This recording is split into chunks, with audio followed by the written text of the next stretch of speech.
And on my extreme right is Dr. Nancy Ngendo Nyaga, who is a clinical psychologist. Dr. Nancy holds a Doctor of Psychology degree in clinical psychology and a Master's of Arts degree in counseling psychology from USIU Africa. Now, I'd like to give the panelists an opportunity to make a 1-minute comment on the topic of today, which is COVID-19, the new normal. And I will start with Dr. Lois Achieng Ombajo. Thank you very much, Provost, and good morning, everyone. I think thinking about this new normal, our lives have been drastically changed over the last few weeks. Ever since the first case of COVID-19 was announced in the country on the 13th of March, everything seems to be moving at a pace that we've never thought of before. We are locked, in houses. We are not going to work. Our children are not going to school. Every day we are getting news about new cases.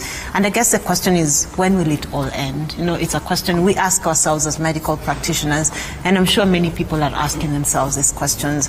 And I guess as we go on today, people will have the opportunity to ask questions around what to do with this new lifestyle that we seems we'll have to adopt as time goes on.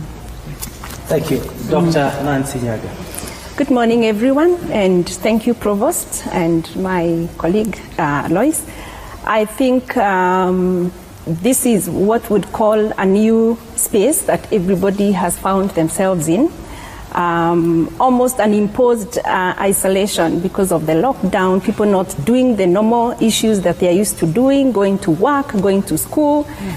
And the question we would want to answer in this session today is, what is this new normal? What are we experiencing? And how would we adjust in a healthy way so that we transition in a healthy way and come out safe on the other end?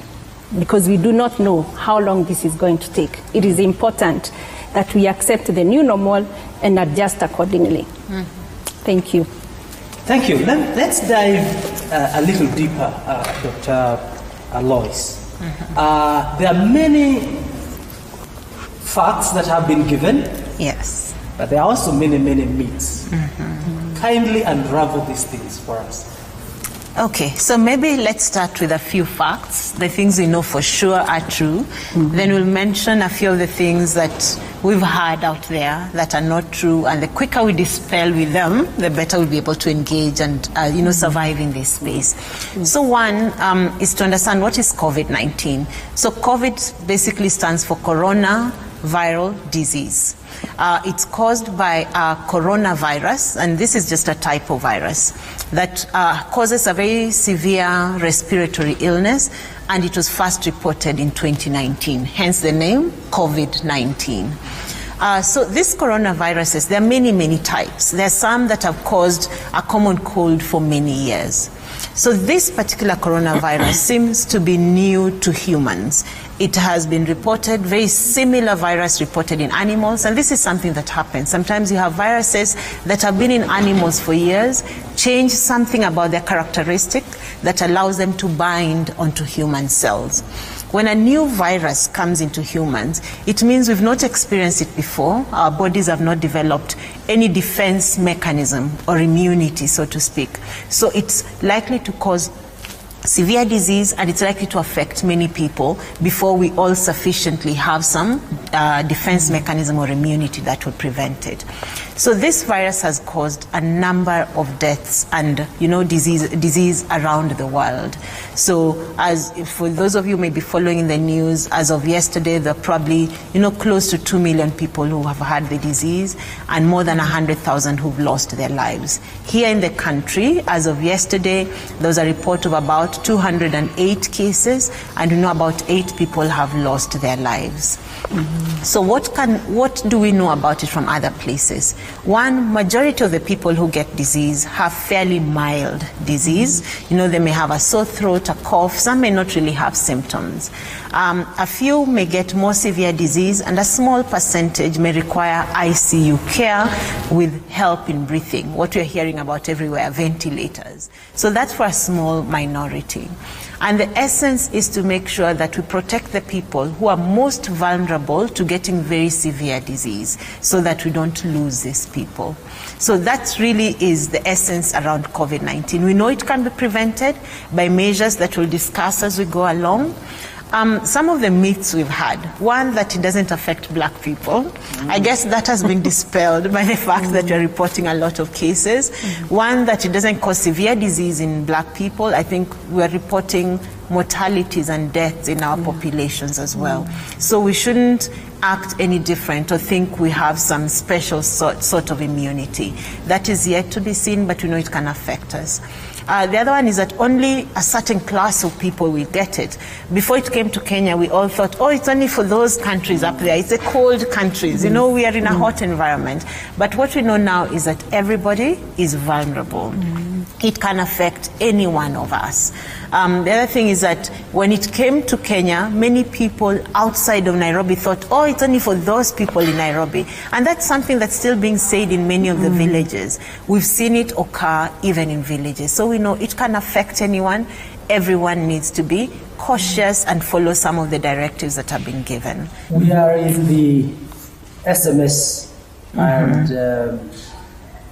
messaging world, where forwarding messages is so quickly you receive and send. Yes. Please comment on that, because it's another new normal that can spread lies very quickly. What do people need to do?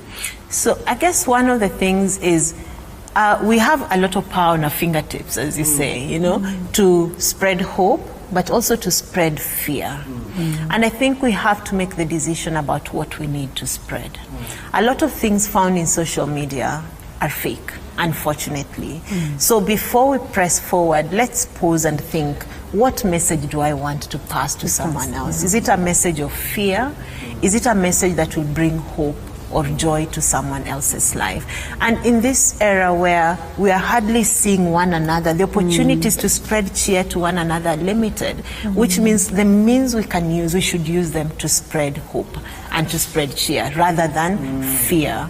There's been a lot of stories. Some of them are conspiracy theories. We may never get to know the truth about them, but the truth is, at this point, they probably do not add value to us. So we need to think about what adds value to someone else before we press forward. You just talked about the numbers that we got us yesterday. But I'm concerned about the capacity of African nations, and Kenya in particular, to test. Yes. This problem, in my thinking, could be bigger than the numbers we were given yesterday, vis-a-vis the capacity to test. Could you mention something on that? But that is true. The capacity to test being low is not just a Kenyan problem. It is a global problem. I think it's very few times that everybody requires the same thing at the same time in every part of the world. And you see, whether it's in America or it's in China or Russia or South Africa, everybody requires test kits. So the demand is very high. The supply chain cannot meet that demand. So the shortage of test kits is something that's being seen globally. And even if you look at how the country is trying to order for this, it's fighting. Everybody's fighting for some of it. So we know that we may never reach the levels of testing that we desire to have. Having said that, though, there has to be some science in how we test. You know, you could say, I'm going to test everybody. You'll end up with a lot of what we call negatives. Some may be false negatives, some may be truly negative. So it's important to target the population that is tested. So for example, the strategy that the country took first was to test those who had traveled recently. Reason being, these are people who had been exposed, potentially exposed in countries where there were cases being reported. So once we've tested these people who traveled recently, some ended up having disease. So the next strategy would be to test those who've come into contact with them. So that's how we've tested and found a lot of people who, especially household contacts, work contacts because they're in close working environments for long durations of time. So that's an important group to target. Then going beyond household and work contacts to people like healthcare workers, for example. I had to take a test yesterday because I've been managing patients with COVID, you know, because healthcare workers are then also uniquely placed. They're vulnerable as well. Much as we wear all these things, occasionally you may come into contact with someone who's not yet known to have COVID. So that's another population to be targeted. Then beyond that, as we begin to see what we call local transmission, that means, you know, I pass it on to someone who passes it on to someone else.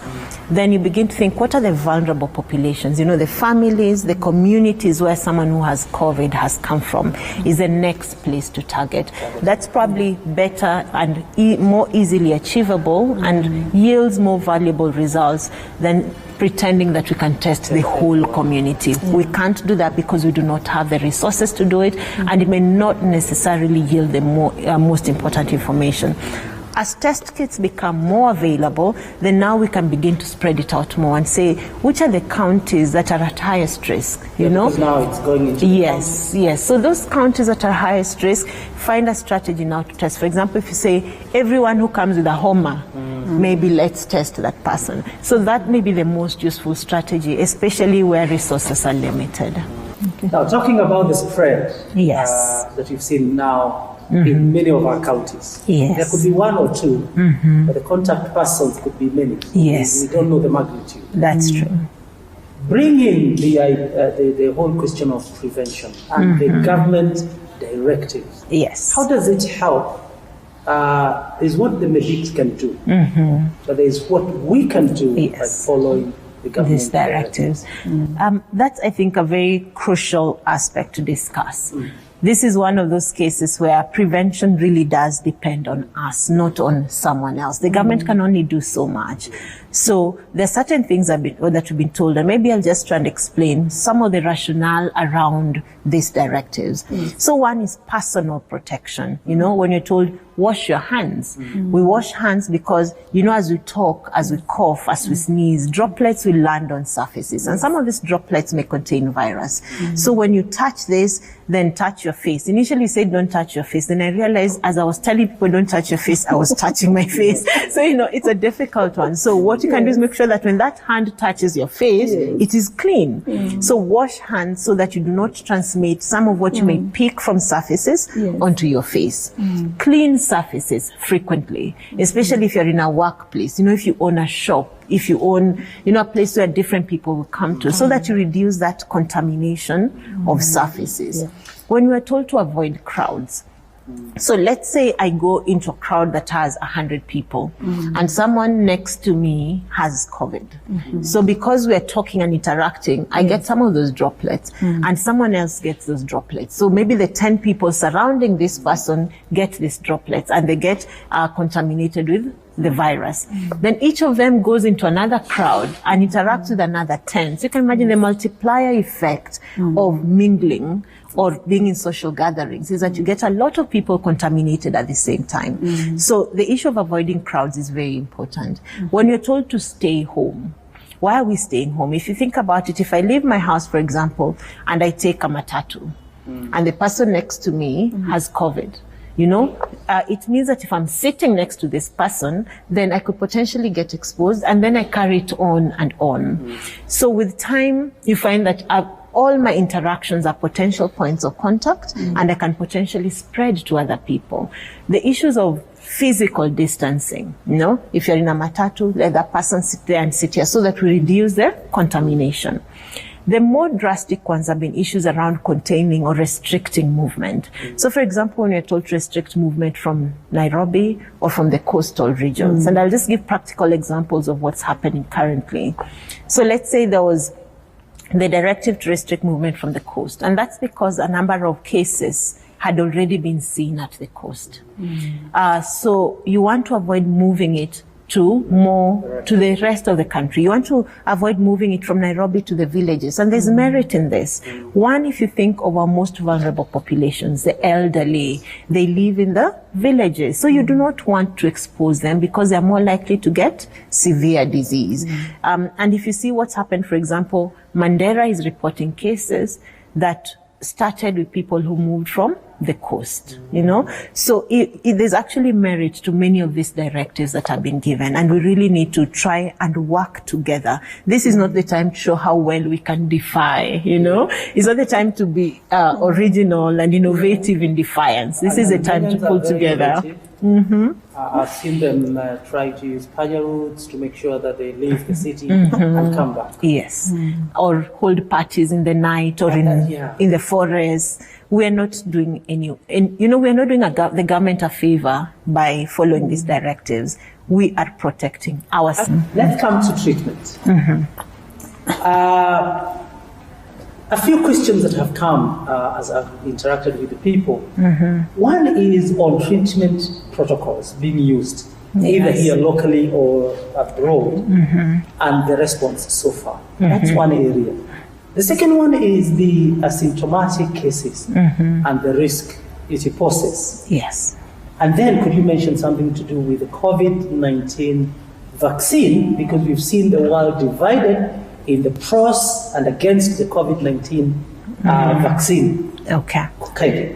Okay, so maybe to start with the first one of what treatment protocols are being used.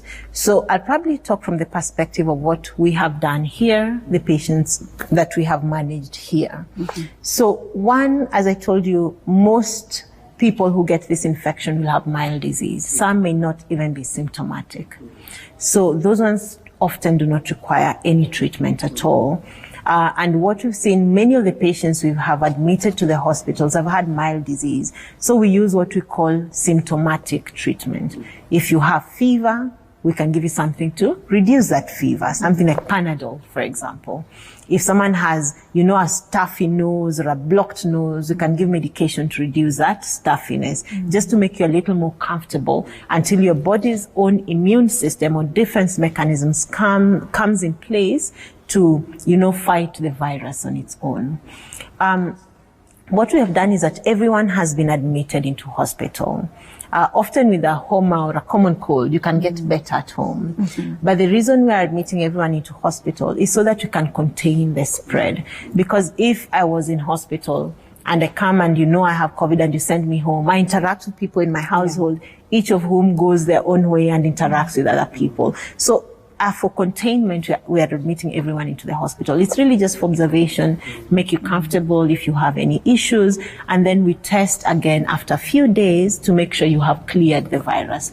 And so far, about 50% of those we've admitted, like to the Kenyatta National Hospital and Mbagathi Hospital, probably more than 50%, have already cleared the virus and have been discharged home. So the body has capacity to clear the virus. Our bodies always have what we call an immune system. It develops certain chemicals and cells that fight any foreign thing that comes into the body, whether it's a virus or a bacteria or whatever foreign thing can come in. So most people eventually can mount some response to fight the virus. Those who have other diseases, if someone has diabetes, if someone is older or has certain conditions that affect the immunity, then they're the ones who are more likely to get severe disease. So for those who have severe disease, many times they may require, it affects the lungs and causes what we call maybe a pneumonia, which is an infection of the lung.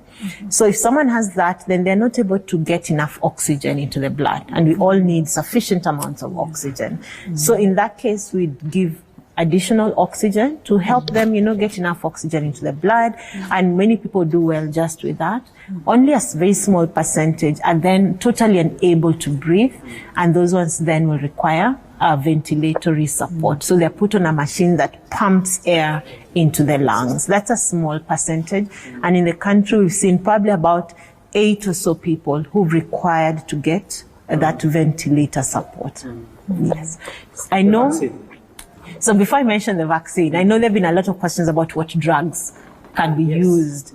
So at this point, there have been a lot of reports from all over the world. Some say this works, and another group says, no, it didn't work for us. And another group says it worked, another group says it didn't work. So at this point, we really don't have evidence that there's a particular drug that works. What we're doing is doing what we call trials, clinical trials. And what we're doing that is, if I have a group of patients where half are randomly given one drug and half are randomly not given a drug, and you compare to see if one group does better than the other. And that will then tell us that, yes, going forward, this is a drug that might work, but we don't have a drug that's proven to work at this point. Talking of drugs, Kenya are also known to be very good with herbal medicine. And yesterday I had somebody saying, if you boil garlic together with, and you make a concoction, you cover yourself with a blanket, this can fight coronavirus. When I was a child and we went to visit my grandmother, she'd boil something and would be covered in there with a blanket. And I guess there may be some medicinal value in various plants. It hasn't been measured, so we can't say for sure that this is what works.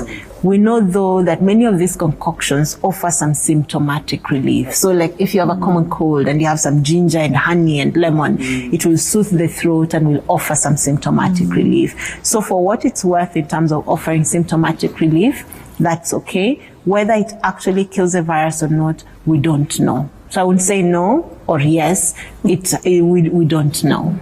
Yes. We are on a trial. Yes. Then the vaccine. You asked the question about the vaccine. So at this point, we don't have a vaccine against COVID, against the coronavirus. There are studies that are going on, trials that are going on to see if a vaccine would work. We know that vaccines that are effective, if well deployed, are very important in the fight against many infectious diseases. So, for example, measles. Measles is a disease that would kill a lot of children, but we have an effective measles vaccine. And there, polio, for example. There are so many vaccines that can be deployed. So right now we don't have a vaccine. There are trials going on, and we'll really wait to see what comes out of this. Yeah. We've seen one good example in Mombasa County, in Likoni especially, where they have provided sanitizers, tents, where people can sanitize themselves. Yes. Is the government thinking of replicating that in places like here in Nairobi, in Kencom, in Ambassador, and entrances of major markets? Hats off to the Coast leadership. They've done a commendable job in, educating the public as well as setting up some of this. The actual effectiveness is yet to be known. How much do you prevent by this? But we've seen it done in many parts of the world. I guess it reduces the amount of contamination on individuals and on environment. I think there are different phases to a response. And in this initial phase, you hope that people keep away as much as possible. But when you get to a time when you're thinking, how do we safely get back to a baseline? How do we safely get back to where people can go to work as normal? Then this, I think, are things that should be considered. To say if you're going to open big markets, how do you make sure that people enter safely, not contaminate the market? And when they come out, they're decontaminated. Then I think that's a point. Then we can begin to think about use of those hoods and tents for decontamination. Thank you very much for the first session of our debate, the Provost Desk Live, coming to you from the All Saints Cathedral, discussing the topic of COVID-19, the new normal. Thank you very much, Dr. Nancy Lois, Dr. Lois Mbajo, for being with us this morning. I know we need to release you, but we may call you back. Many people have loved our interaction. We will also be sending you more questions as they come, and we will be using our platforms to be able to answer to the people. As you say, one of the role of the church is educating. Yes. Part of what we are doing today as a church is to educate people so that we are able to separate myths from facts and help people make proper decisions. It has been our pleasure to host you today. Thank you very much. We'll have 3 minutes break as we get into the second session. Thank you.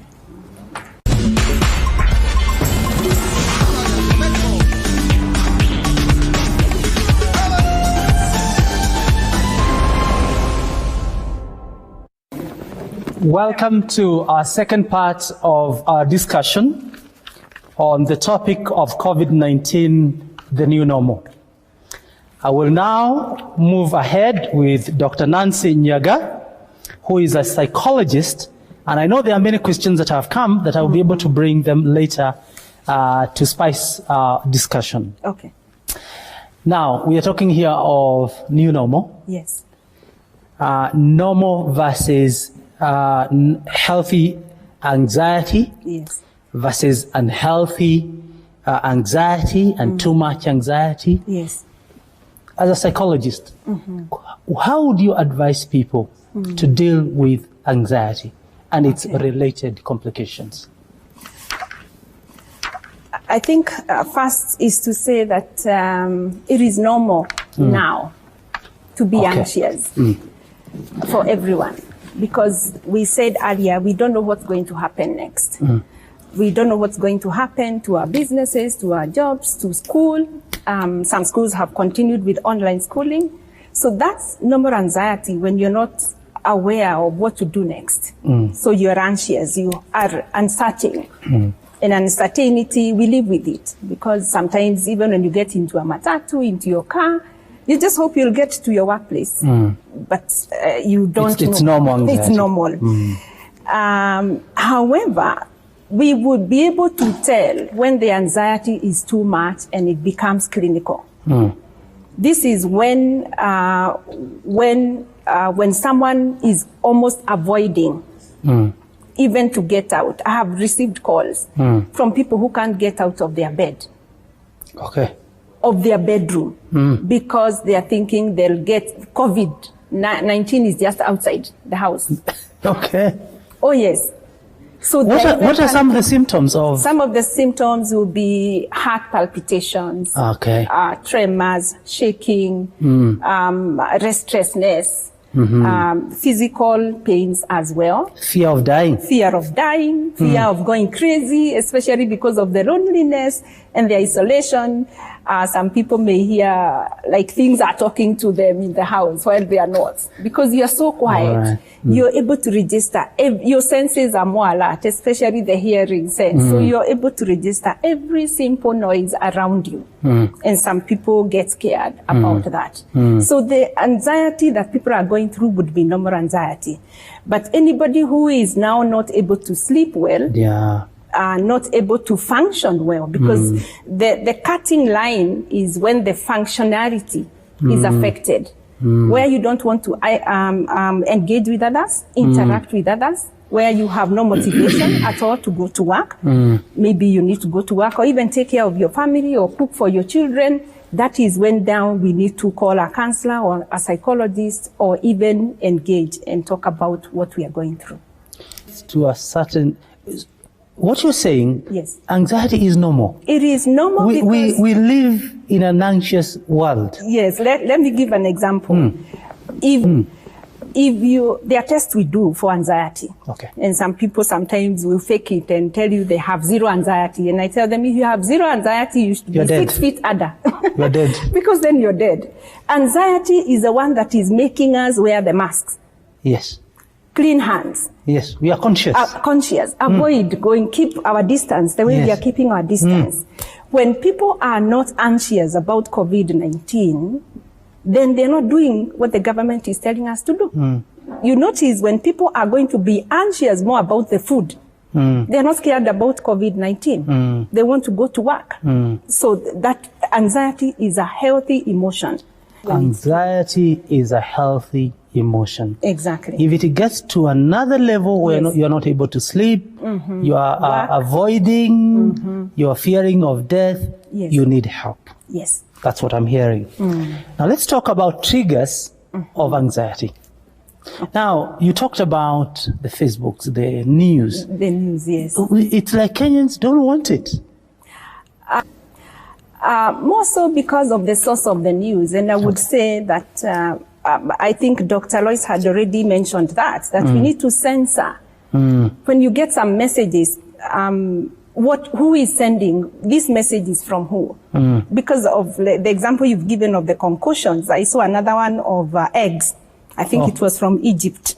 That the doctors in Egypt have told people, I don't know, to mix eggs with something. And then when you take that concoction, that it's fighting COVID-19. We should accept messages from World Health Organization, CDC, our doctors, and the government. All these are the messages that people are getting, probably are just scared. And anxiety is contagious. That message, if it is scary, it will scare you. And you will scare the next person next to you. That may be your child. That may be your children. That may be your workers. So that is how we are spreading anxiety, because anxiety as a fear is contagious. If I walk in here trembling, just like examination anxiety. I mean, you remember those days? Yeah, it is contagious. A student walked in and saying, the teacher is coming with the exam, and everybody would start shaking. Anxiety as a fear is contagious. So if we are anxious about the messages, the news we are watching, every time we are on the phone checking, the social media especially, that's the place where we should not get our messages from about COVID-19. Generation of our children who are more into internet, what would you advise them? Because that's where the world is. The world is. And sometimes you can't avoid. I'm a mother of young adults and a teenager. And I would say what I have observed with them, they are actually not as affected as adults. Okay. And it is also, research has also shown that. Okay. When we forward messages even to our children, they just flip through. They don't look at them. Okay. Adults are the ones now who are seated and they have, they are anticipating more losses than our teenagers. Remember, this generation, it's not losing jobs and income and all that. So they are not as scared as the adults, and especially the mid-level. We have more to lose. 35 to 50. That's the generation that is affected more than the young people. The productive. The productive generation, because they are counting more losses than the younger generation. Yes. The negative coping mechanism that people are using, such as drinking, even at home, I saw on social media somebody with a whole corner where the crates are, oversleeping, avoiding others, binge watching TV series. What would you advise people to do at home now that we are either working at home? What are some of the things we can do apart from just seated there or drinking? We said because this is a new normal, then it requires new strategies. Okay. We are not going to work. We are not leaving our houses at 6 to go to work. Stay in traffic for 2 hours. It's interesting. I had a client who told me, Nancy, I'm missing the traffic jam. Oh. You know, those things we take for granted and we complain about. And I ask why? Because in the traffic is when I do my worship, is where I do my calls, is where I have my me time. But now I don't have that time. I'm here working and the kids are disturbing me. So all the things that sometimes we've taken for granted are now seeming to be okay and normal. And I want to imagine after this, we will start being more appreciative of about things that we've been taking for granted. But back to the structure.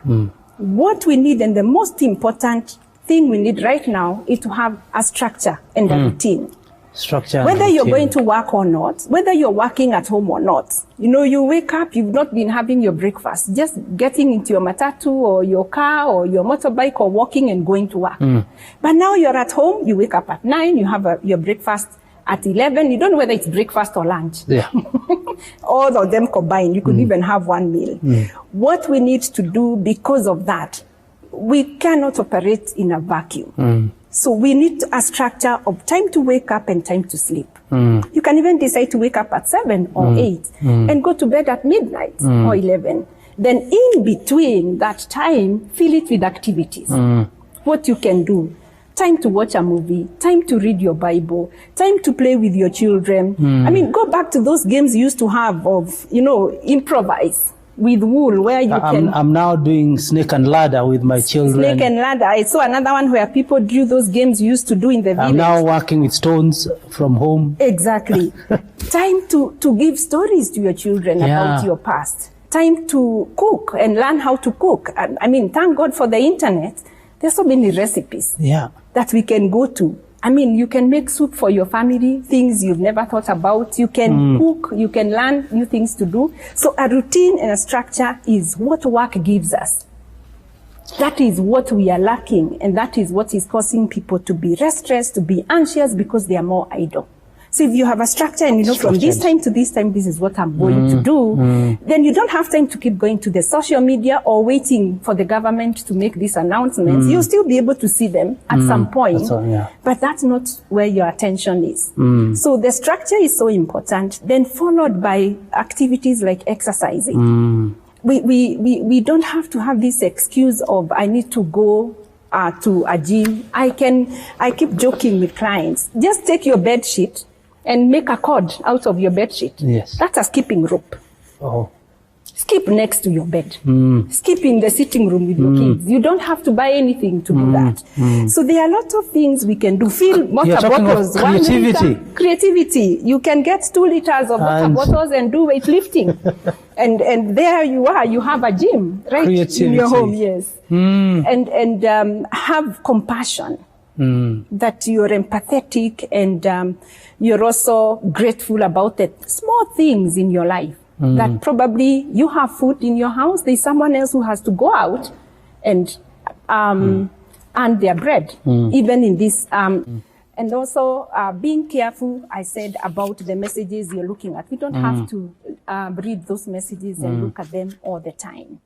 Then social interaction is so important. Again, a positive about the internet, that we can video call our parents. We can talk to each other every day. I'm having to work to do Skype sessions. For me, my work is quite busy even now, because now we can do Zoom, we can do Skype. I've also been teaching my classes on Zoom. So there are certain things that will continue and can continue, because all we do is adjust from physical visits to the virtual ones, and that we can be able to do. They may not give us exactly what we get, the hugs, the handshakes, the warmth, but at least we know the other person is okay. We have laughed. There are people who are playing games online with their family members. Someone is far, but they choose to do an online game together, and it's fun. So let's be creative. Yes. Now let's talk about 2 cadres of people. The way we are talking is we are addressing the middle class, upper class. Yes. Let's talk about the lower class, and these are people with us. Yes. These are our brothers and sisters. People who wake up to think about a meal. Yes. It is survival. Yes. They are not sure about where the next meal will come from. Exactly. Their rent, their health. Yes. Talk to these people. What would they do in their situation? So there is no desperateness. Yeah. I hear you, and it's a very sad situation. And for me, I think my concern is constantly asking, is the government seeing?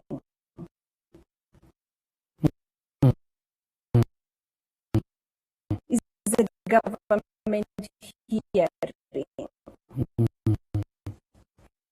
Because this gap needs to be reduced. Because a person who has no food to feed their 5-6 children will not be anxious about COVID. Let's be honest. We know the Maslow's hierarchy of needs. Yes. It's the food first. Yeah. They will be anxious about, how do I put food on the table? So how can the government mitigate this? How can the church as well? And I like what you announced on Sunday, that people can bring their foodstuffs and then we can distribute. Yeah.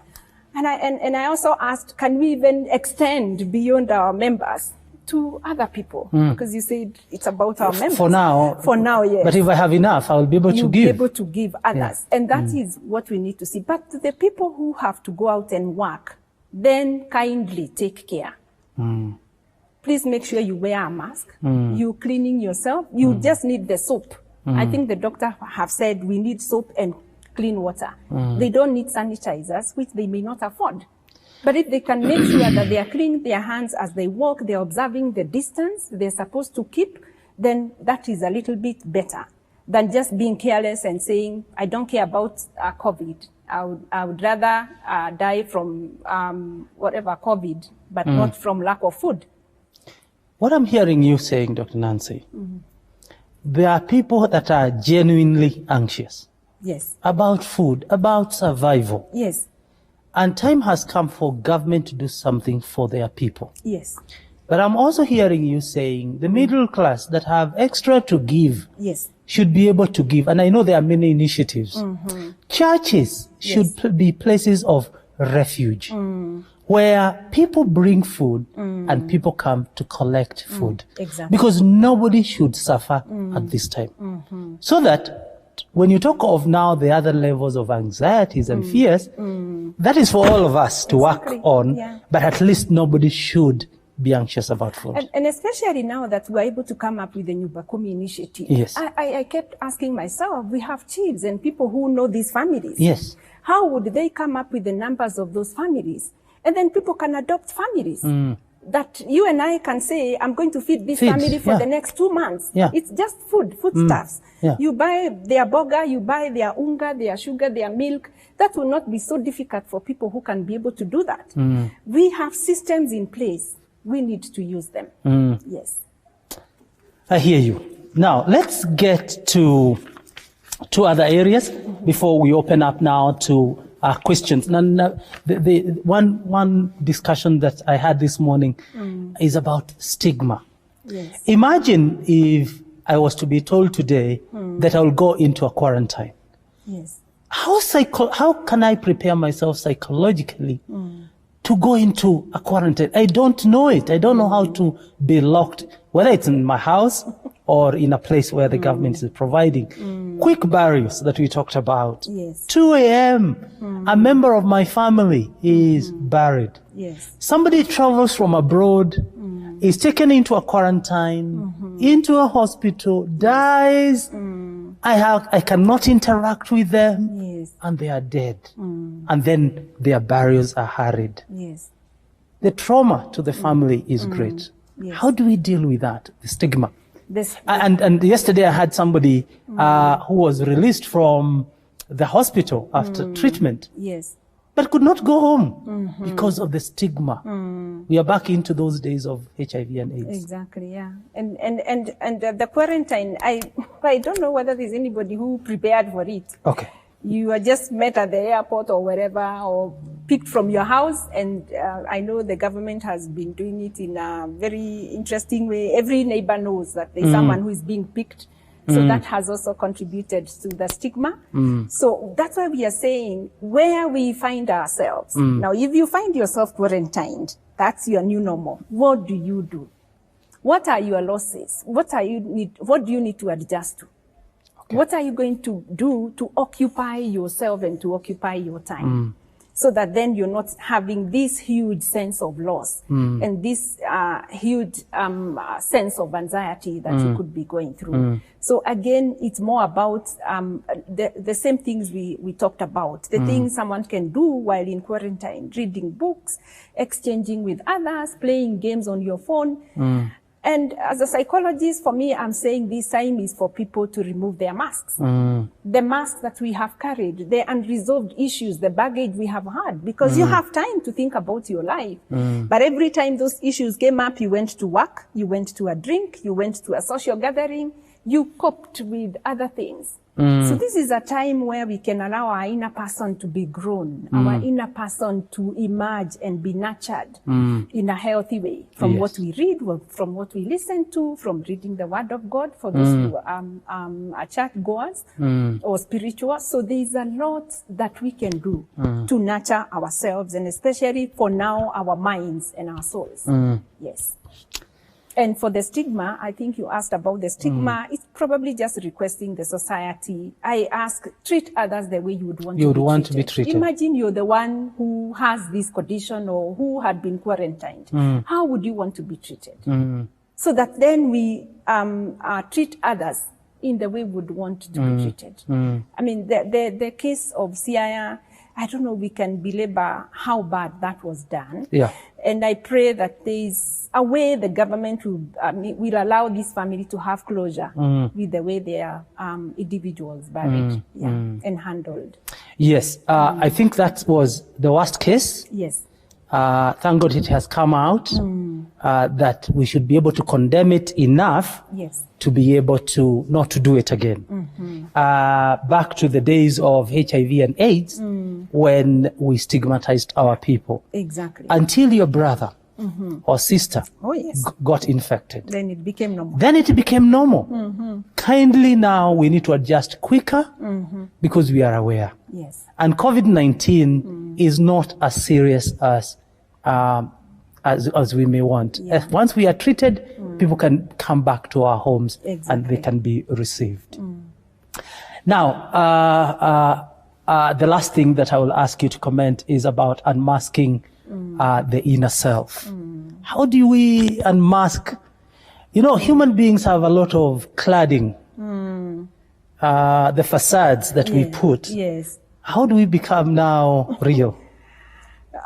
I mean, I would say it has started because for us ladies, the wigs and the makeup, I mean, you just sit at home the whole day. You can't wear your makeup to go anywhere. You can't wear your wig. So you're seeing yourself how you should be. Your family is seeing yourself how you should be. So you've never loved yourself. Yeah, if your esteem has been beaten, that you don't like who you are, this is the time to make peace with that. For the men, again, their work, probably their cars, their businesses. I mean, the car will be parked there the whole day. You're not driving it. I mean, if that is what gave you importance, then this COVID-19... If your value was your house... In the tangibles. The tangibles. Exactly. Yeah. Now, this is shifting that. That our value goes back to who am I as Nancy. Or even those tangibles we had that we never appreciated. For example, we build homes that we don't want to live in. Exactly, yeah. Now, the new normal, you live in it now. Exactly. And you enjoy it. And you thank God for it. Yeah. Yes. And appreciating yourself. And you thank God for the people in that house. That probably people you never took time to talk to or engage with. Now is the time to value relationships because they come first in human fulfillment. Those are the people who come Relationships first. are number one in human fulfillment. How we relate with God, how we relate with one another, how we relate with others, with our family members, and then all these other things we do that we have valued so highly. Now we even don't have friends visiting. Yes. You have to stay with your family. And also it's a time to evaluate and say, who are my real friends? What do I get from being with these friends? How have I grown them? How have they grown me? Yeah. This is a time to reevaluate, not to do projects. Yeah. To think, in this project I've been planning to do this and that. How important is it? How well can I do this? This is a time to think through decisions we have made in our lives, to forgive, to let go our past, to create healthy relationships. And like I was joking with you earlier, because of dealing with a lot of cases, I realized that there are people who are sleeping in shifts because they don't want to see each other. So you are there watching on series the whole night. Then during the day you are asleep. Then you allow your other family members to enjoy people are sleeping in shifts. Yeah, because they have not resolved their relationship issues at home, so they are not able to connect. And those people are more impacted by the isolation because then they have this disconnectedness. Earlier we talked about men being away from home. Yes. And one lady is asking us to clarify, what do we need to do to keep our men at home? Okay. Either, I don't know whether they are going out now, or men are never at home. She's asking, what can we do to retain men at home? Maybe it's a cry of many women. It's a cry of many women, but the question would be, where are these men going? Okay. Because then people are supposed to be at home and isolated. But it's also cultural. It's cultural that men are cultured to be out there, and especially in our culture. And the COVID-19 issue is going to shift a lot of these things. That men can be at home and be impactful. Because also there are women who will be very critical of their men. They are just seated there. They are not helping in cooking. They are not helping in doing dishes. And a man's ego is going to be massaged by feeling wanted and feeling needed and feeling that they are solving a solution, a problem. So now while they are at home just seated, what problems are they solving? So they feel they are better out there thinking about businesses, and maybe the lady of the house is also asking for money, and this man does not know where to get the money from. So we also need to ask, how do we make this environment conducive for everyone as men try to get away from their culture of men must be out there? How do we have conversations that will get them to be engaged? It's like we are going to redefine many things. Yes. Redefine family. Yes. Redefine work. Because now work is not just going out. Work could be at home. Exactly. Redefining how do you share space together. There's a lot of a redefinition of our life. Of our life, yeah, because probably if he likes watching his whatever programs, and the children and the lady of the house also have their program. I like what you're saying, that we can say this is daddy's program now. Then we'll watch mummies, and then we'll watch the cartoons for the kids. Yeah. So in a way, then everybody is being accommodated. I'm finding myself now watching more cartoons because they want to watch with me. Now, let's get into a few questions that will help us address the needs of the people. I think for Diana Gondi, we have addressed. She says that she's been trying to read a lot of books, jogging, dancing, but still, I don't know Gondi's status, but I'm thinking about single people. Yes. Who may not have people with them at home. Address them. Single people we would say, yes, they may be affected or not affected. One, because they are used to staying like that. The only missing part is being out here with other people. But they are actually may not suffer as much as people who are more like people who are quarantined and they are used to living with people. And you have seen people having quarantine going to 28 days because they did 14 and then now they were added another 14 days. And they come from a family setting where there are children and a partner. So those ones may be affected more. But for single people, the silence, what we advocate sometimes is just have some noise in the background. Listening to music, singing along, listening to motivation things. And a big one for ladies, the knitting. The knitting. Crocheting. It is so powerful because we keep saying the fingers, the nerve endings have a lot of, have nerve endings that will help them dissipate anxiety and depression. So this is the time to sit and knit at home as you watch your series or talk to whoever you need to talk to on the phone, and probably to also do WhatsApp videos more than just basic calls and SMSs, because then you feel like when you're seeing the other person, then it's easier. And WhatsApp is really, it's free. So we can be able to do that with one another. Yeah. The other one, Mary Wambui Mwaura says, some of us are in the helping profession of psychology. With isolation and social distance, how should we be able to engage in helping our community, knowing that most people experience mental issues will not call? What we do is call them. That is what I've been doing. You know someone going through anxiety or a mental health issue, please get in touch. Yeah.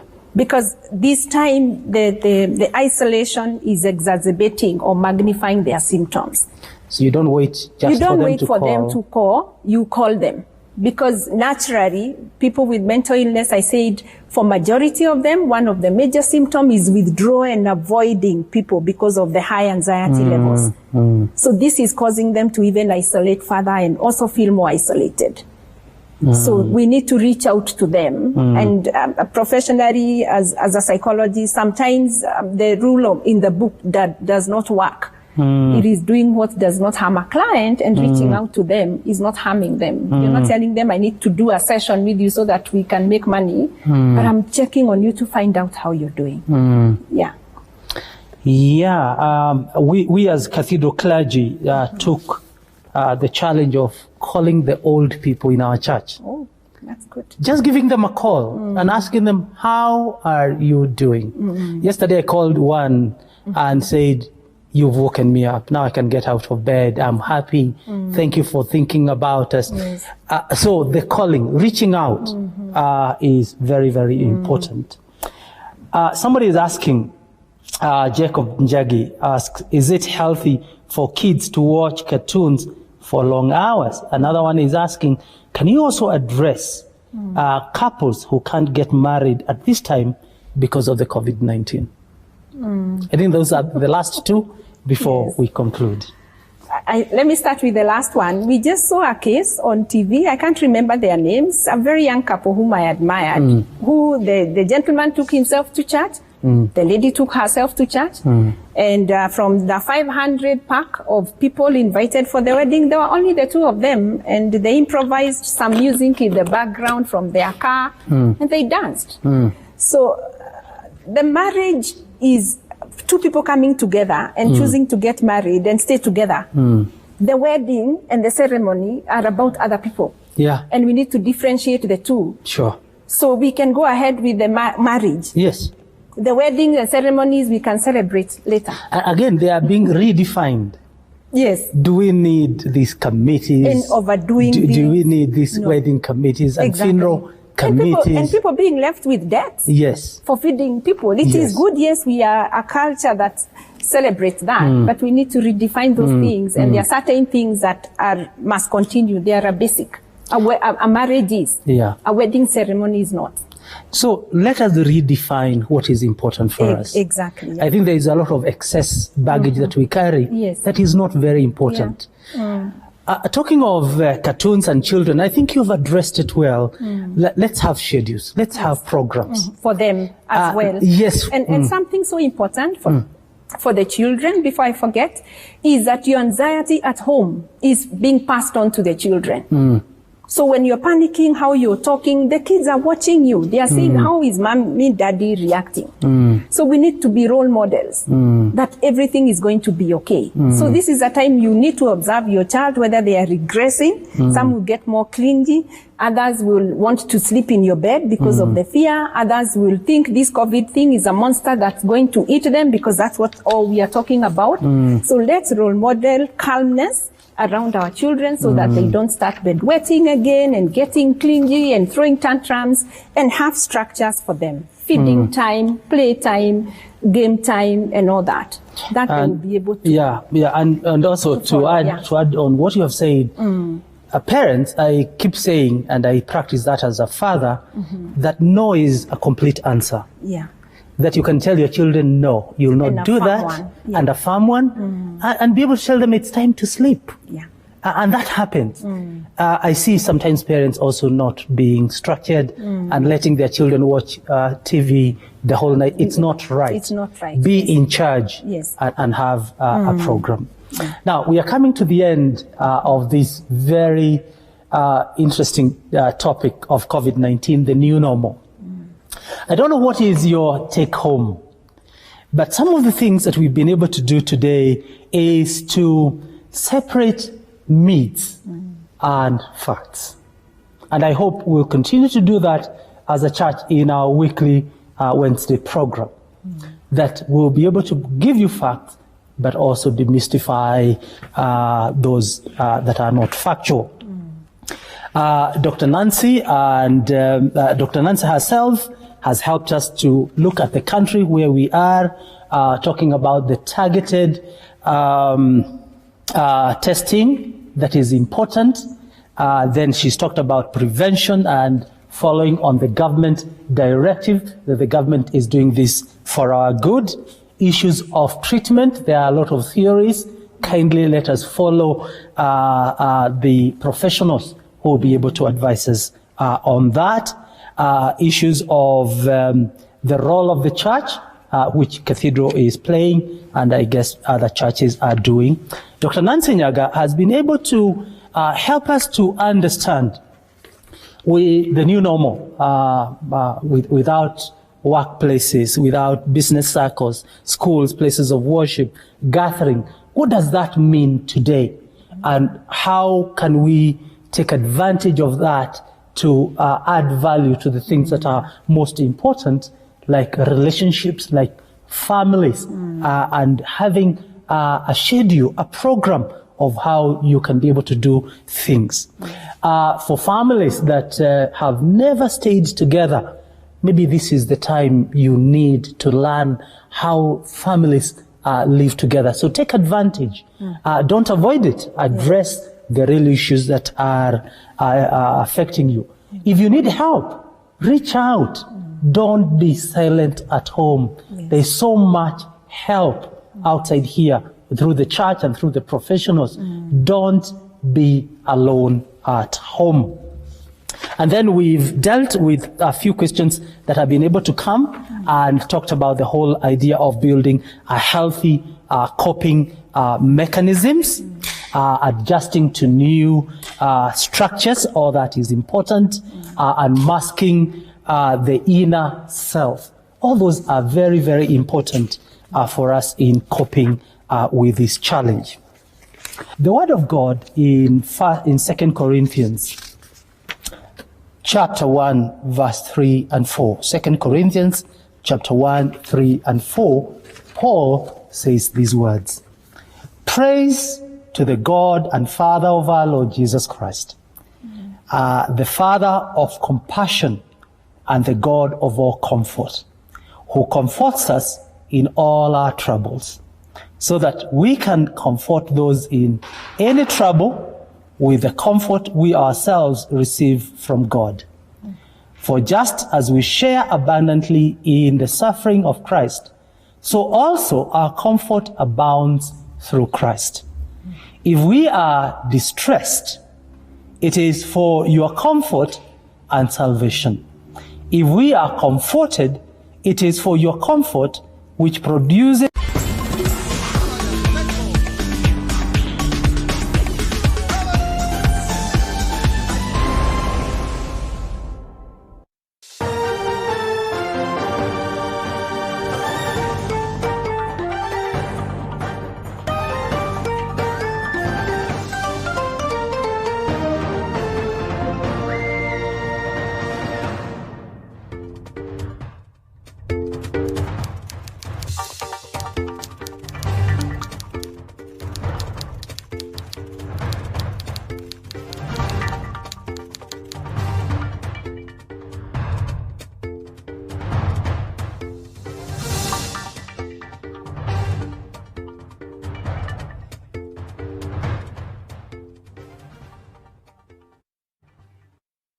Hello there and a very warm welcome to TV47. This is Saturday Confessions. My name is Leangari and our sign language interpreter tonight is Anne Wairimo. With us in studio tonight's story, Betty Wairimo. At the age of 11 years, she began smoking cigarettes. And also at the tender age of 13 years, she had already taken her first puff of bang. And later on, she became a heroin addict. And to sustain this addiction, Betty had to go into different things, among them recruiting girls as early as 10 years old into prostitution, right in Mombasa. Betty is with us in studio tonight to give us her story. Betty, how are you doing? You feeling good? Naona unajua kuna social distancing kidogo, so we'll not shake hands. But it's good to see you. I'm very privileged to hear your story. Najua umetoka rehab last week. It's a very big achievement for you. But before we even go to story ya rehab, 11 years old, umeshaanza kusmoke cigarettes. What happened? How did you go into smoking cigarettes? Kwanza wazazi wangu, buda alikuwa mtu anachoma bangi sana walipokuwa na madha.